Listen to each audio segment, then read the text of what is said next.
नमस्कार, मावळ 24 तासमध्ये आपलं स्वागत. मी महादेव वाघमारे. मावळ तालुक्यातील निर्मल ग्राम साळुंबरे ग्रामपंचायत हद्दीमध्ये प्रदूषण वाचवण्यासाठी या ठिकाणी विसर्जन हौद आणि निर्माल्य दानकुंड तयार करण्यात आलेला आहे. तर या गावचे जे ग्रामपंचायतीचे सरपंच आहेत विशाल राक्षे, आम्ही त्यांच्याकडनं जाणून घेतोय काय तुम्ही गणेश भक्त भाविकांना संदेश देताय. दिवसेंदिवस आपली पवना माई ही प्रदूषित होत आहे, त्यामुळं ग्रामपंचायतीच्या वतीनं काय आदर्श उपक्रम या ठिकाणी राबवलेला आहे. सर्वांना नमस्कार करतो मी मावळवासियांना व सर्वांना मी असं सूचित करतो की आमच्या ग्रामपंचायतीने जे अभियान राबवलं की गणेश विसर्जन हे आम्ही आर्टिफिशियल हाऊसमध्ये करून तसेच आम्ही निर्माल्य पण वेगळ्या ठिकाणी कलेक्ट करून ते कुठल्याही प्रकारचं आपल्या पवना माईमध्ये प्रदूषण आम्ही टाळण्यासाठी हा उपक्रम हातात घेतला आहे. आतापर्यंत आपण पवना माई बचाव, इंद्रायणी माता बचाव म्हणून अनेक उपक्रम पाहतो, पण प्रत्यक्षात आपण त्यावरती काम करण्याचं ग्रामपंचायतीने ठरवलेलं आहे. आणि त्याहून आनंदाची गोष्ट आहे की ग्रामस्थांनी अतिशय चांगल्या प्रकारचे आमच्या गावांनी सहकार्य केले की जसं ग्रामपंचायत म्हणतात त्या पद्धतीने ग्रामस्थ आम्हाला रिस्पॉन्स देत आहे. आणि खरोखरच ह्या सर्व गावांनी नदीकडच्या अशा प्रकारचा उपक्रम त्यांनी राबवावा अशी आम्ही ग्रामपंचायत साळुंबऱ्याच्या वतीने विनंती करतो. तर आपल्या मावळ तालुक्यातील बऱ्याचशा नदीमध्ये ग्रामपंचायतीचं दूषित पाणी सोडण्यात येत आहे. STP प्लॅन बऱ्याच ग्रामपंचायतीकडनं आहे. अशांना काय सांगाल?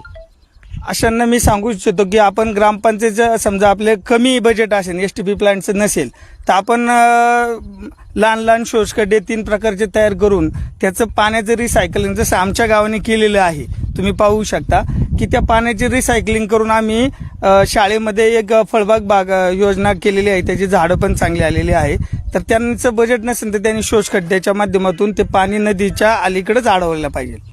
तर ग्रामपंचायतीचे उपसरपंच सुभाष राक्षे आहेत. काय सांगाल नेमका तुमचा हा जो उपक्रम आहे इतर ग्रामपंचायतींनी आदर्श घेतला पाहिजे आणि भाविकांनी आपल्या गणेश मूर्ती नदीमध्ये विसर्जित करण्यापेक्षा या विसर्जन हौदामध्ये आणि जे निर्माल्य आहे ते नदीत टाकण्यापेक्षा तुम्ही कुंड केलाय, या संदर्भात काय सांगाल? नमस्कार, मी सुभाष विनायक राक्षे, उपसरपंच साळुंबरे. तर आम्ही सर्वप्रथम निर्माल्य दान कलश हा केला आहे की जे आपले पूजेचे साहित्य आहे ते पूजेचे साहित्य एकत्र करून त्यापासून आपण सेंद्रिय खत निर्माण करणार आहे. आणि ते सेंद्रिय खतं ग्रामपंचायतच्या वतीने जे काही झाडं लागवड झालीत त्या झाडा लागवडांना हे सेंद्रिय खताचा उपयोग करण्यात येणार आहे.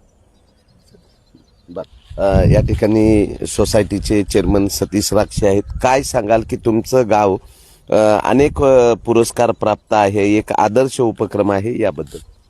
छान उपक्रम केलाय ग्रामपंचायतीने आणि ग्रामस्थांनी सुद्धा सरपंच आणि सर्व सूचनेचं पालन करून सहकार्य करून हौदामध्ये गणपतीचे विसर्जन केले. त्याचप्रमाणे निर्माल्य कलशामध्ये दान केले. आणि हा कलश यानंतर ग्रामपंचायत असं सांगितले सरपंचांनी की हा मंदिराजवळ हा लावला जाईल आणि वर्षभर जे धार्मिक कार्यक्रम होतात त्याचं जे काही निर्माल्य मंदिरामध्ये येत असतं ते इतरत्र कुठं न जाता त्याचा कलशामध्ये एकत्र करून सेंद्रिय खतासाठी वापर केला जाणार आहे. तर ग्रामस्थ आहेत की एकेकाळी ओंजळीनं पाणी पिणारे शेतकरी आहेत, पण आज पवना माईची परिस्थिती बघितलं काय झालंय. आज पवना माईची परिस्थिती कशी आहे आणि तुमच्या लहानपणी तुम्ही इथलं पाणी पित होतात, आज कसं झालंय काय सांगा?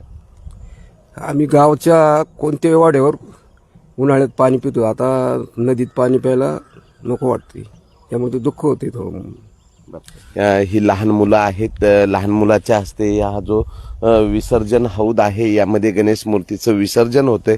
तर जे निर्माल्य जे आहे ते निर्माल्य कलशामध्ये टाकलं जातंय. इतर ग्रामपंचायतींना एक आदर्श निर्माण करून देण्याचं काम निर्मल ग्राम साळुंबरेच्या वतीनं होत आहे. तर मावळ तालुक्यातील तसेच महाराष्ट्रातील गणेश भक्तांनी जे आपलं निर्माल्य आहे, त्यानंतर गणेश मूर्ती आहे, हे नदीमध्ये, धरणामध्ये, विहिरीमध्ये विसर्जन करण्यापेक्षा ते जे विसर्जन आपण जर कृत्रिम हौदामध्ये केलं किंवा मूर्ती दान केलं तर प्रदूषण होण्यापासून वाचणार आहे. तर लहान मुलं जे आहेत ही हौदाच्या बाजूला उभा आहेत आणि त्यांच्या वतीनं या ठिकाणी गणेश मूर्तीचं विसर्जन केलं जात आहे आणि यामध्ये कुठला धोका पण नाही आहे. नाही तर लहान मुलं नदीमध्ये मूर्ती विसर्जन करताना अनुचित घटना घडण्याचे प्रकार असतात. आता ह्या मूर्तीचं विसर्जन करून ही मूर्ती दान करण्यात आलेली आहे. त्यामुळं पर्यावरणाचा जो ऱ्हास आहे हा रोखण्याचा संदेश या ग्रामपंचायतीच्या वतीनं देण्यात आलेला आहे.